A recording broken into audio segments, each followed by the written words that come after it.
അടുത്ത ടോപ്പിക്കാണ് adaptive radiation. Adaptive radiation എന്ന് പറഞ്ഞു കഴിഞ്ഞാൽ evolution due to adaptation.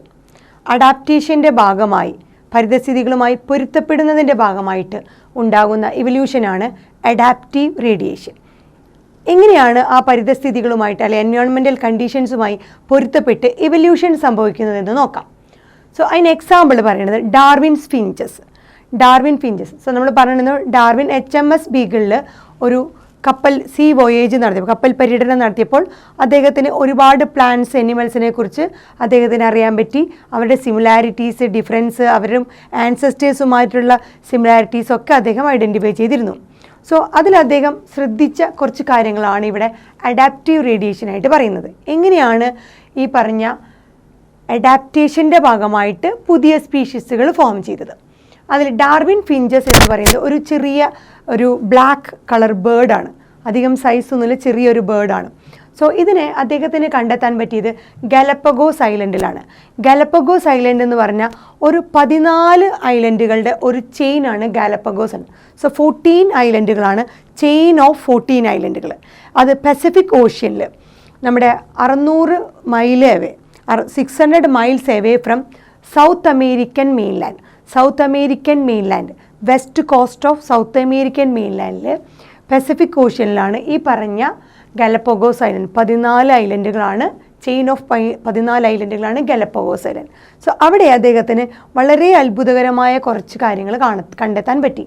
Galapagos ഐലൻഡിൽ അദ്ദേഹത്തിന് amazing diversity of small birds, ഈ ചെറിയ പക്ഷികളുടെ പല വെറൈറ്റികൾ, നമ്മുടെ ഈ ബ്ലാക്ക് ബേർഡാണ് ചെറിയ, അതിൻ്റെ പല ടൈപ്പ് വെറൈറ്റികൾ അദ്ദേഹത്തിന് ഈ പറഞ്ഞ ഇത് കാണാൻ പറ്റി. മെയിൻലാൻഡ് എന്ന് പറയുന്നത് നമ്മുടെ സൗത്ത് അമേരിക്കൻ, അവിടെ നിന്ന് ഈ പറഞ്ഞ 14 ഐലൻഡുകളിൽ നോക്കിയപ്പോൾ ഒരുപാട് വെറൈറ്റി ഓഫ് ഈ സ്മോൾ ബേർഡിൻ്റെ വെറൈറ്റികൾ അദ്ദേഹത്തിന് കണ്ടെത്താൻ പറ്റി. അതാണ് ആ കണ്ടെത്തിയ ബേർഡുകളെയാണ് വിളിക്കുന്ന പേര് ഡാർവിൻ ഫിഞ്ചസ് എന്ന് അറിയപ്പെടുന്നു. അതിൽ ഓരോ ബേർഡ്സും ഡിഫറെൻറ്റ് ഫ്രം വൺ അനദർ, അവിടെ കണ്ട ഓരോ ബേർഡ്സും ഡിഫറെൻറ്റ് ഫ്രം വൺ അനദർ.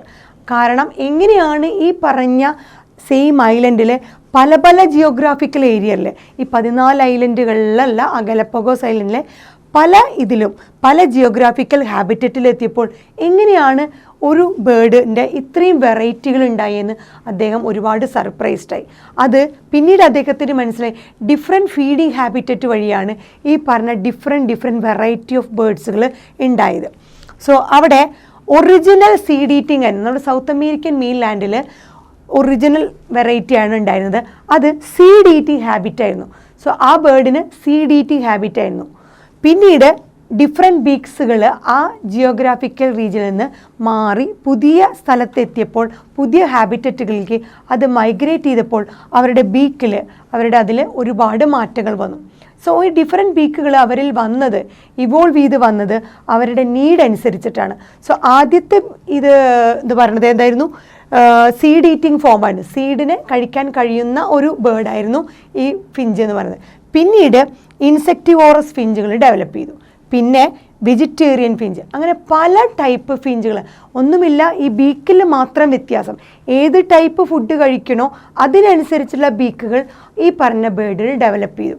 അത് ഡിഫറെൻറ്റ് ജിയോഗ്രാഫിക്കൽ ഏരിയാസിൽ, സെയിം ഐലൻഡിൽ തന്നെയുള്ള ഡിഫറെൻറ്റ് ജിയോഗ്രാഫിക്കൽ ഏരിയയിലേക്ക് അവർക്ക് മാറേണ്ടി വന്നപ്പോൾ അഡാപ്റ്റ് ചെയ്ത് അവരിൽ പുതിയ ടൈപ്പ് ഫിഞ്ചസ് ഡെവലപ്പ് ചെയ്തു. അതാണ് സീഡ് ഈറ്റിംഗ് ഫിഞ്ചിൽ നിന്നും പിന്നീട് ഇൻസെക്ടിവോറസ് ഫിഞ്ച്, ഇൻസെക്റ്റിനെ ഭക്ഷിക്കാൻ പാകത്തിനുള്ള ഒരു ഫിഞ്ച് അവരുടെ ബീക്കിൽ ഡെവലപ്പ് ചെയ്തു. അതുപോലെ തന്നെ വെജിറ്റേറിയൻ ഫിഞ്ച്, വെജിറ്റേറിയൻ ഫുഡ് കഴിക്കാൻ പറ്റുന്ന തരത്തിലുള്ള ബീക്ക് അവരിൽ ഡെവലപ്പ് ചെയ്തു. സോ ഈ പറഞ്ഞ ഒറിജിനൽ സീഡ് ഈറ്റിംഗ് ആണെങ്കിലും, ഇൻസെക്റ്റിനെ കഴിക്കാൻ പറ്റുന്ന ടൈപ്പ് ആണെങ്കിലും, അതുപോലെ വെജിറ്റേറിയൻ കഴിക്കാൻ പറ്റുന്ന ഫിഞ്ചാണെങ്കിലും, ഇവരൊക്കെ എറേസ് ചെയ്തത് എന്താണ്? Common ancestor. നമ്മുടെ മെയിൻ ലാൻഡിൽ നിന്ന്, അതായത് സൗത്ത് അമേരിക്കൻ മെയിൻ ലാൻഡിൽ നിന്ന് കോമൺ ആൻസസ്റ്ററിൽ നിന്നാണ് ഈ പറഞ്ഞ എല്ലാ ടൈപ്പ് ഫിഞ്ചസും ഡെവലപ്പ് ചെയ്ത്. അത് അവരുടെ നീഡ് അനുസരിച്ച് അഡാപ്റ്റേഷൻ്റെ ഭാഗമായി ആ പെർട്ടിക്കുലർ ജിയോഗ്രാഫിക്കൽ കണ്ടീഷൻസിൽ അവർക്ക് സർവൈവ് ചെയ്യാൻ വേണ്ടി അവരിൽ ഡെവലപ്പ് ചെയ്ത് വന്ന ആ പുതിയ ഫീച്ചേഴ്സാണ് സീഡ് ഈറ്റിംഗ്, ഇൻസെക്ടിവോറസ്, വെജിറ്റേറിയൻ എന്നൊക്കെ പറയുന്നത്. സോ ഓരോ അഡാപ്റ്റീവ് ആയിട്ടുള്ള ഫിഞ്ചുകളെയും നമ്മൾ എന്ത് പറയുന്നത് പുതിയ സ്പീഷീസുകളായിട്ട് ഡെവലപ്പ് ചെയ്യും. സോ ഇൻസെക്ടിവോറസ് ഫിഞ്ച് എന്ന് പറയുന്നത് ഒരു പുതിയ സ്പീഷീസ്, വെജിറ്റേറിയൻ ഫിഞ്ച് എന്ന് പറയുന്നത് വേറൊരു സ്പീഷീസ്. അപ്പോൾ ഓരോ ഡിഫറെൻറ്റ് ടൈപ്പ് ഫിഞ്ചസും എന്തായി മാറി, ഓരോ പുതിയ പുതിയ സ്പീഷീസുകളായിട്ട് മാറി. സോ പെർട്ടിക്കുലർ ജിയോഗ്രാഫിക്കൽ ഏരിയയിൽ ഉണ്ടായിരുന്ന ഒരു സ്ഥിരമായിട്ടുള്ള ഒരു കോമൺ ആൻസസ്റ്ററിൽ നിന്ന് അവിടെ നിന്ന് അവരെന്ത് ചെയ്തു, റേഡിയേറ്റ് ചെയ്തു, പല പല ഡയറക്ഷനിലേക്ക് അവർ റേഡിയേറ്റ് ചെയ്തു അതർ ഏരിയാസ് ആൻഡ് ആ ഏരിയാസിൽ അവർ അഡാപ്റ്റ് ചെയ്തു ബൈ ഇവല്യൂഷൻ്റെ ഭാഗമായി ഒരു കോമൺ പ്ലേസിൽ നിന്ന്, കോമൺ ജിയോഗ്രാഫിക്കൽ ഏരിയയിൽ നിന്ന്, ആ കോമൺ ജിയോഗ്രാഫിക്കൽ ഏരിയയിലാണ് നമ്മൾ ആൻസെസ്റ്റർ എന്ന് പറയുന്നത്. അവരുടെ ആൻസെസ്റ്റർ ഏതാണോ അവിടെ നിന്ന് അവർ ഇവല്യൂഷൻ്റെ ഭാഗമായി പല സ്ഥലങ്ങളിലേക്ക് റേഡിയേറ്റ് ചെയ്ത് അവിടെ പുതിയ ഒരു ഫോമായിട്ട് മാറി, പുതിയ സ്പീഷീസായി മാറി. അതിനെ നമ്മൾ അഡാപ്റ്റീവ് റേഡിയേഷൻ എന്ന് പറയുന്നു. എന്തിനു വേണ്ടിയിട്ടാണ് അവരിങ്ങനെ പുതിയ ഫിഞ്ചുകളും പുതിയ സ്ട്രക്ചറുകളും അവരുടെ ബോഡിയിൽ പ്രൊഡ്യൂസ് ചെയ്ത് ടു സർവൈവ് ന്യൂ ഹാബിറ്ററ്റ്. ആ പുതിയ ഹാബിറ്ററ്റിൽ അവർക്ക് സർവൈവ് ചെയ്യണമെങ്കിൽ അവരുടെ ബോഡിയിൽ വേരിയേഷൻസ് വരണം. ആ വേരിയേഷൻസ് വന്നാൽ മാത്രമേ ആ ന്യൂ ഹാബിറ്ററ്റിൽ അവർക്ക് സർവൈവ് ചെയ്യാൻ സാധിക്കുകയുള്ളൂ. So species adapted to new habitat, ഏത് സ്പീഷീസ് ആയിക്കോട്ടെ പുതിയ ഹാബിറ്ററ്റിൽ അഡാപ്റ്റ് ചെയ്യുകയാണെന്നുണ്ടെങ്കിൽ, അതായത് വൺ ജിയോഗ്രാഫിക്കൽ ഏരിയയിൽ നിന്ന് റേഡിയേറ്റ് ചെയ്ത് പുതിയൊരു ഹാബിറ്ററ്റായിട്ട് വന്നു ചേരുമ്പോൾ അതൊരു പുതിയ സ്പീഷീസ് ആയിട്ട് മാറുകയാണെങ്കിൽ അതിനെ വിളിക്കുന്ന പേരാണ് അഡാപ്റ്റീവ് റേഡിയേഷൻ. അതാണ് നമ്മൾ പറഞ്ഞത് എവല്യൂഷൻ ഡ്യൂ ടു അഡാപ്റ്റേഷൻ.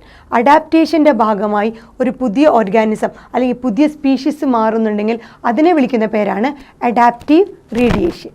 ഇതാണ് നമ്മൾ പറഞ്ഞ ഗലപ്പഗോസ് ഐലൻഡിൽ ഡാർവിന് കാണാൻ പറ്റിയ ഡിഫറെൻറ്റ് വെറൈറ്റി ഓഫ് ബീക്കുകളുള്ള ഫിഞ്ച്. ആ സ്മോൾ ബ്ലാക്ക് ബേർഡിൽ അതിനെയാണ് ഫിഞ്ച്, ഡാർവിൻ ഫിഞ്ചസ് എന്നറിയപ്പെടുന്നത്. ഇതൊക്കെ ഡാർവിൻ ഫിഞ്ചസ് ആണ്. എല്ലാം ഫോം ചെയ്ത് ഒരേ ഒരു കോമൺ ആൻസെസ്റ്ററിൽ നിന്നാണ്. നമ്മൾ പറയുന്നത് അഡാപ്റ്റീവ് റേഡിയേഷൻ. സോ ഇതൊരു ബീക്ക് വെറൈറ്റി, ഇത് വേറൊരു ടൈപ്പ്, ഇതൊരു വേറൊരു ടൈപ്പ്, ഇത് എല്ലാ ഫിഞ്ചുകൾക്കും പല പല ബീക്കുകളാണ്. സോ ഒരു കോമൺ ആൻസെസ്റ്ററിൽ നിന്ന് വന്നിട്ട് എന്തായി പല പല ബീക്കുകളായിട്ട് അവരുടെ നീഡ് അനുസരിച്ച് സെയിം ജിയോഗ്രാഫിക്കൽ റീജിയനിൽ ഡിഫറെൻറ്റ് ഹാബിറ്ററ്റ് എത്തിയപ്പോൾ അവർക്ക് എന്തായി, അവർക്ക് ഡിഫറെൻറ്റ് ടൈപ്പ് ബീക്കുകൾ അഡോപ്റ്റ് ചെയ്യേണ്ടി വന്നു. എന്നാൽ മാത്രമേ അവർക്ക് സർവൈവ് ചെയ്യാൻ പറ്റുള്ളൂ. സോ സീഡ് ഈറ്റിങ്ങിൽ നിന്ന് ഇൻസെക്ടിവോറസ് ആയിട്ടുള്ള ഫിഞ്ച് വന്നു, പിന്നെ വെജിറ്റേറിയൻ ഫിഞ്ച് വന്നു, അങ്ങനെ പല ടൈപ്പ് ബീക്കുള്ള ഫിഞ്ചുകളാണ് കാണിച്ചത്. So variety of beak of finches ആണ് നമ്മുടെ ഗലപ്പഗോസ് ഐലൻഡിൽ കാണിച്ച ഒരു 4 ടൈപ്പാണ് ഇവിടെ കാണിച്ചിരിക്കുന്നത്.